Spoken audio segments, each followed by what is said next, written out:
Hi sir. Sir బేసిక్గా మిగతా అన్ని కంపెనీస్ కూడా మనకి ఫోకస్ చేసేది రీటైల్ మార్కెట్ గురించి. సో మీరు అక్కడ ఏమైనా లూజ్ అవుతున్నారా? ఒకవేళ లూజ్ అవుతే దాన్ని ఎలా ఫోకస్ చేయబోతున్నారు? యాక్చువల్గా మేము first of all project application సర్వీసెస్లోకి ఎందుకు వచ్చామంటే మా ప్రొడక్టు మా సర్వీసెస్ని క్వాలిటీగా మేము ప్రూవ్ చేసుకుంటానికి ఫస్ట్ ఇనిషియల్ స్టెప్గా దాన్ని తీసుకున్నాం.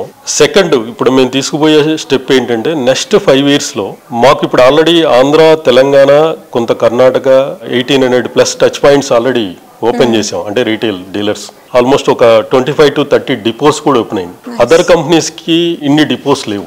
జనరల్గా ఏంటంటే మా సర్వీసెస్ని మా డీలర్స్కి లేకపోతే మా ఎండ్ కస్టమర్స్కి విత్ ఇన్ ది టైం ఒక 4 to 6 hours ప్రతి డీలర్కి మా సర్వీసెస్ అవైలబిలిటీ ఉండాలని చెప్పేసి మా డిపోస్ కూడా ఎక్కువ ప్లాన్ చేసాం. ప్రతి డిస్టిక్లో కూడా డిపోస్ ప్లాన్ చేసాం అనమాట. ఇప్పుడు ఏపీ, తెలంగాణ, కర్ణాటకలో ఆల్రెడీ స్టార్టెడ్.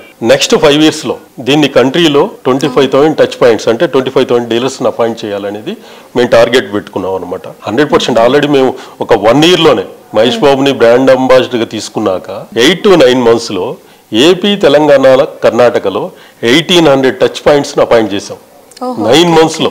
ఓకే, 5 yearsలో 25,000 అనేది చాలా మినిమం నెంబర్. అది చాలా బిగ్ నెంబర్ చేయబోతున్నాం మేము. దాంట్లో కొంత కాంపిటీషన్ ఉంటుంది, ప్రైజ్ ఉంటుంది, స్కీమ్స్ ఉంటాయి. అది కొంచెం టఫెస్ట్ అయినా కానీ దాన్ని మేము బాగా మా టీంతో మానిటరింగ్ చేస్తున్నాం. మంచి దాన్ని సర్వీసెస్లో కానీ క్వాలిటీలో కానీ బెస్ట్గా మేము మార్కెట్ ఇవ్వాలనేది మా ఆలోచన అనమాట. సార్ యాజ్ ఎ ఫౌండర్గా మీ విషన్ ఏంటి సార్ టెక్నో పెయింట్స్ మీద? టెక్నో పెయింట్స్ని మేము ఆల్రెడీ మా బోర్డ్ ఆఫ్ డైరెక్టర్స్ అంతా డిస్కస్ చేసుకున్నాము. మాకు కూడా చాలా మంచి ఆపర్చునిటీస్ వస్తున్నాయి, కానీ వాటన్నిటికి మేము అట్రాక్ట్ అవ్వాలనుకోవట్లేదు.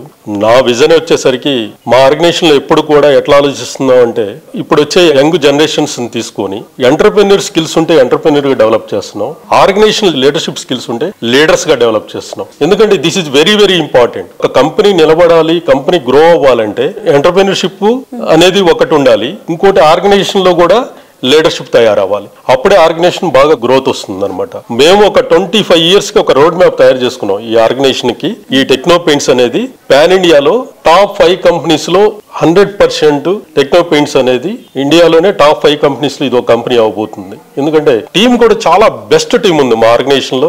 మేము తయారు చేసిన టీము, ఆ టీముకి కూడా ఆ విజను వాళ్ళకి ఆ గోల్స్ని తయారు చేసి వాళ్ళకి ఇవ్వబోతున్నాం అనమాట. నెక్స్ట్ జనరేషన్స్కి ఒక పెద్ద ఆర్గనైజేషన్. ఈరోజు చూస్తే మీరు టాటాలు, బిర్లాలు, అంబానీలు లేకపోతే ఈరోజు మన ఇండియాలో 50% ఆఫ్ ఎంప్లాయ్మెంట్ ఇస్తుంది ఆ కంపెనీస్.